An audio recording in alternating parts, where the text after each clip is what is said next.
So this week's video is a little bit more about mindset rather than sort of in-depth training, I suppose.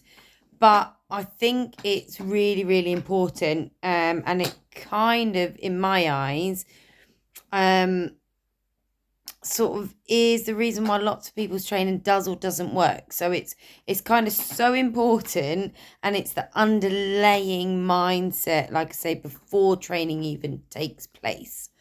Um, and that is what people sort of when someone thinks about whether their dog or can or can't do something, like what is the thought process that goes through lots of people's heads.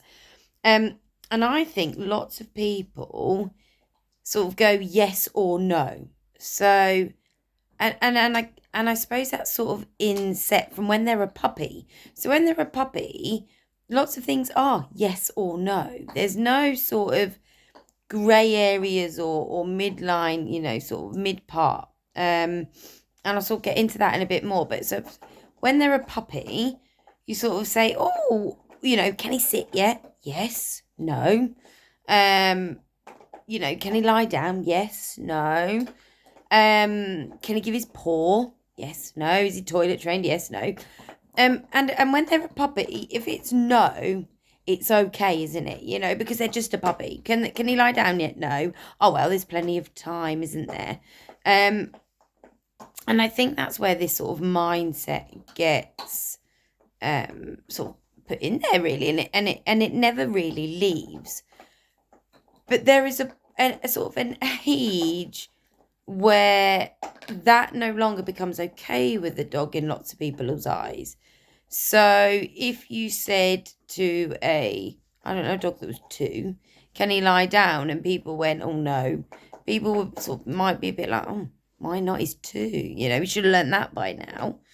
And there's lots of this sort of should have done something at a certain age. One of the big things people often say to me is, when should the dog be allowed off lead? And there's no age limit to that. There's no age guidance to when a dog should be let off lead. It's really when it's safe to do so. And that's going to be really different for different dogs in different scenarios, for example. So even now with my dogs, let's just say mine, for example, I can have Skylar and Ren off lead in different situations to when I can have B off lead, because B isn't that great with other dogs. So I'm not going to have her off lead in some situations where it's not going to be necessarily a great outcome now.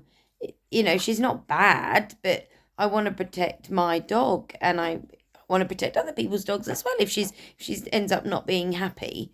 At the end of the day, they're dogs, so I want to protect them, and I want to do what's right for them and right for other people.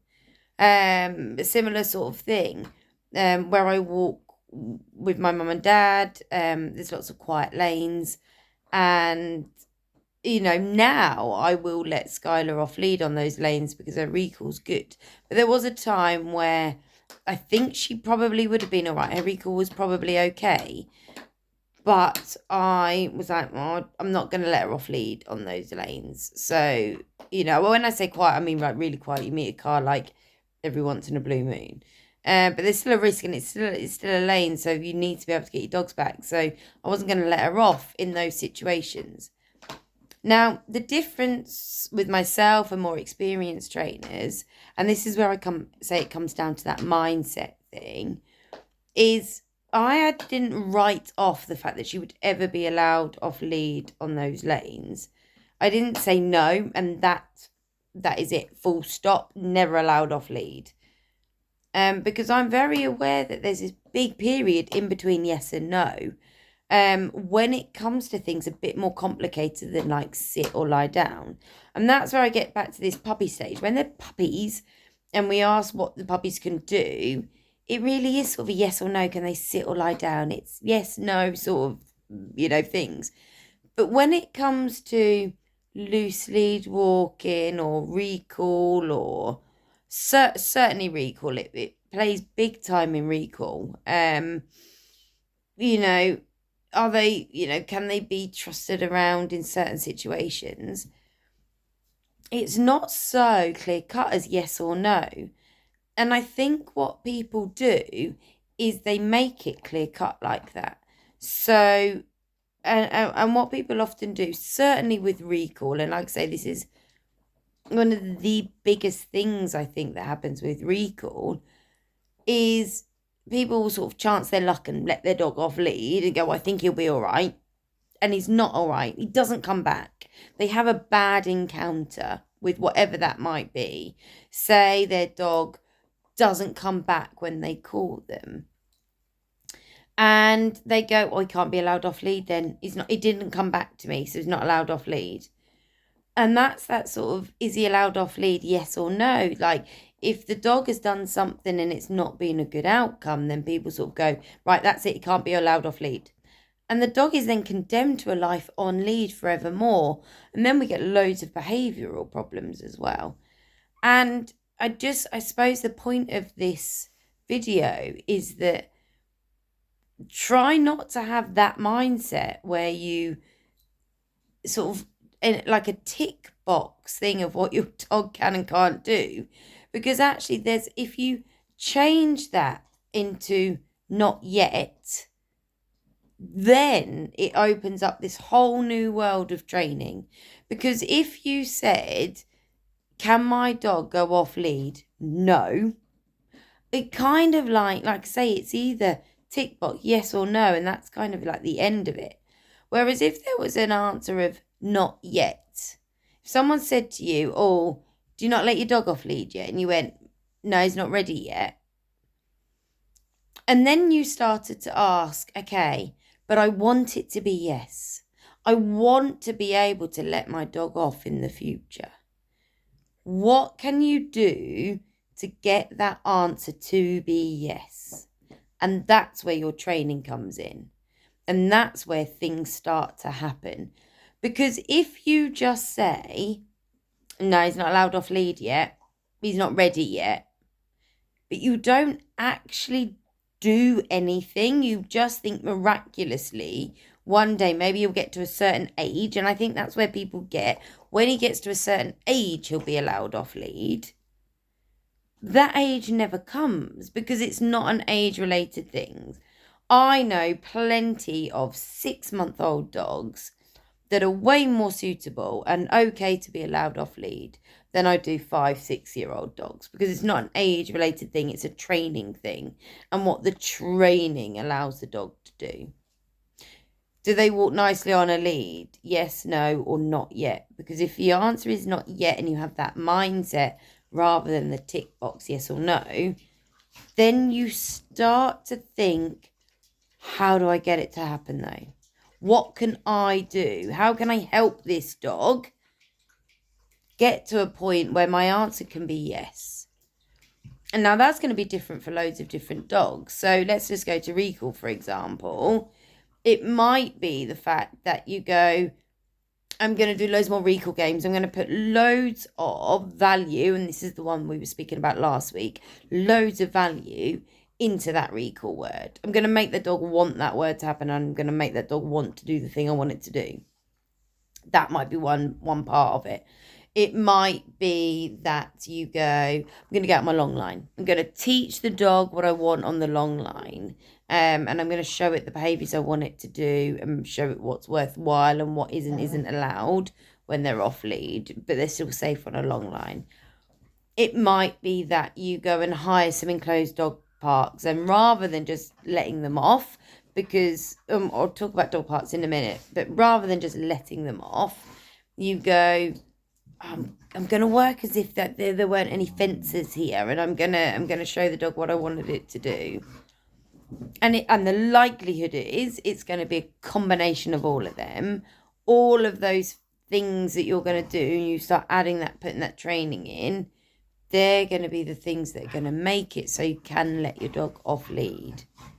If your dog was a bad puller, you're going to put loads of value into the dog walking beside you.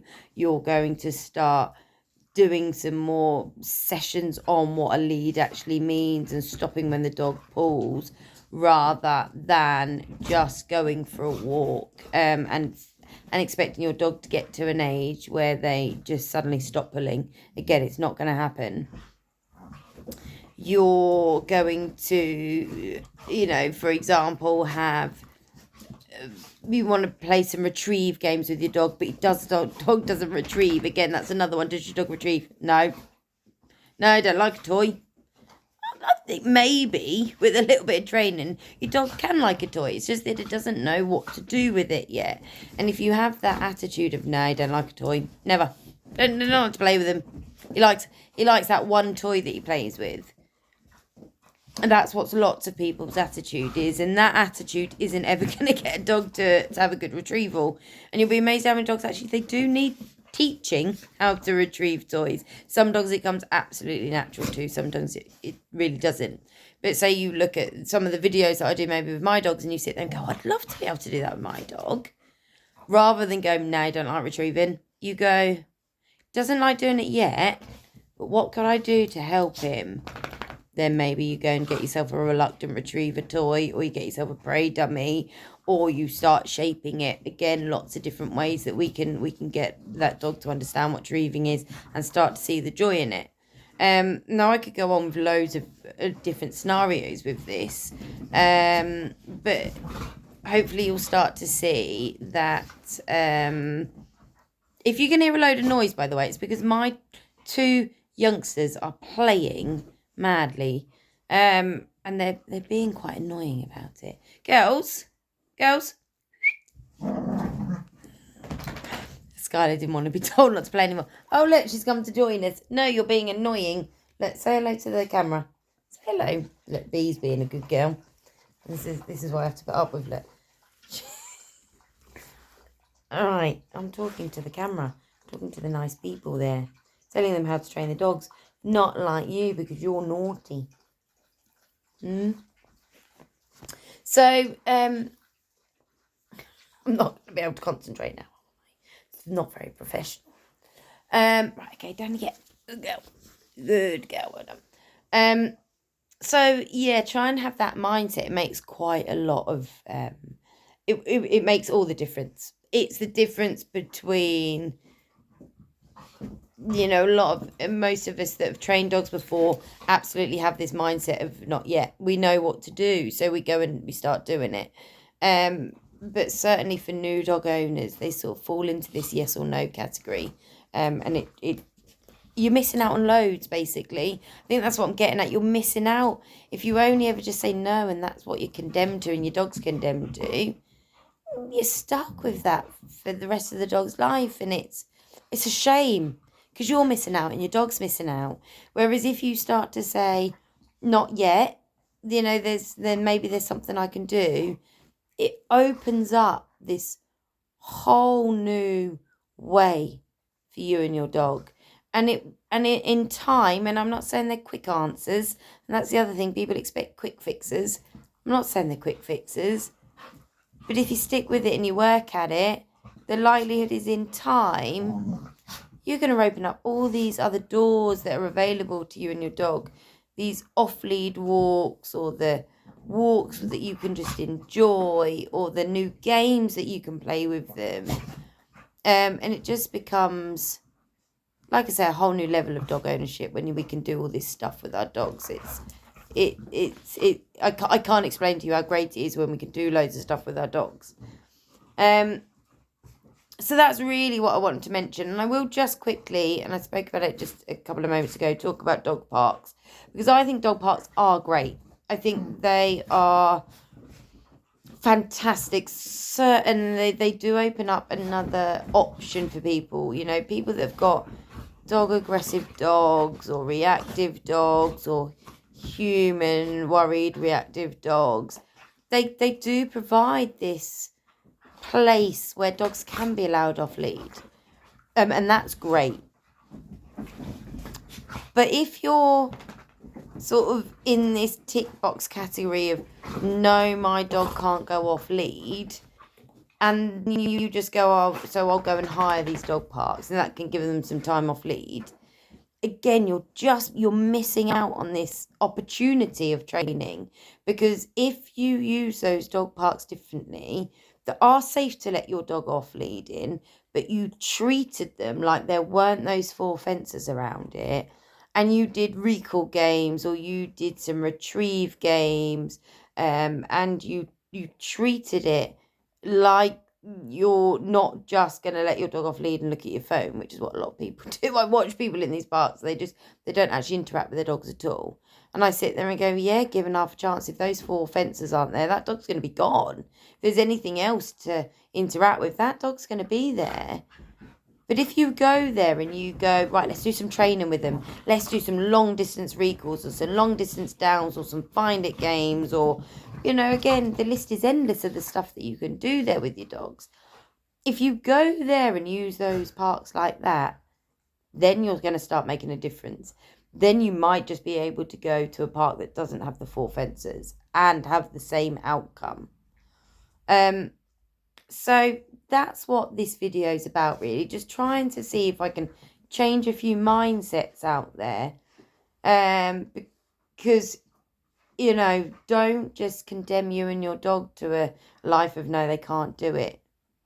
Just see if you can research or look up, message me and go, I can't do that yet. How might I be able to do it? Book a 1-to-1, set you on the path. And as long as you're not one of these people that think it's going to be a really easy, we just change one thing and brilliant, hey presto, there's our answer. If you're prepared to go on the journey of through this no through this not yet period until it's a yes, if you're prepared to go on that journey through that not yet period, then hopefully yes is going to be there for you. You are going to be able to do those things that you didn't think were ever possible, but they won't ever become possible if you think that it will just be an age-related thing, that the dog will get old enough or someone's going to come and wave their magic wand and it's just going to happen, because that won't happen. Not unless you're really, really, really, really lucky, and I really still don't think this is going to happen. But if you're prepared to go on the journey and start learning, and who knows what that journey is going to open up, because it's on that journey that I've learned so much. If you're prepared to just open up your mind and go, let's just see what happens if I start daring to dream that I could let this dog off lead, or starting to dare that I could dream that I could teach this dog to retrieve or do these tricks or do whatever it is you want to do. Just give it a go and see. Because, like I say, that's where things start to happen, and that's where the list hopefully starts to become a bit endless. So, like I say, a little bit different, a little bit more of a mindset thing on this video. But I think it's a really important mindset to have, because it's going to be the one that enables you to train your dog or not, really. And if you haven't got that open mindset of not yet, then the rest of the videos are pretty null and void, really, I think. So, good luck. And I'm sorry about the little interlude with Skylar coming and joining us. All right, good luck, and we'll see what happens, what I end up talking about next week.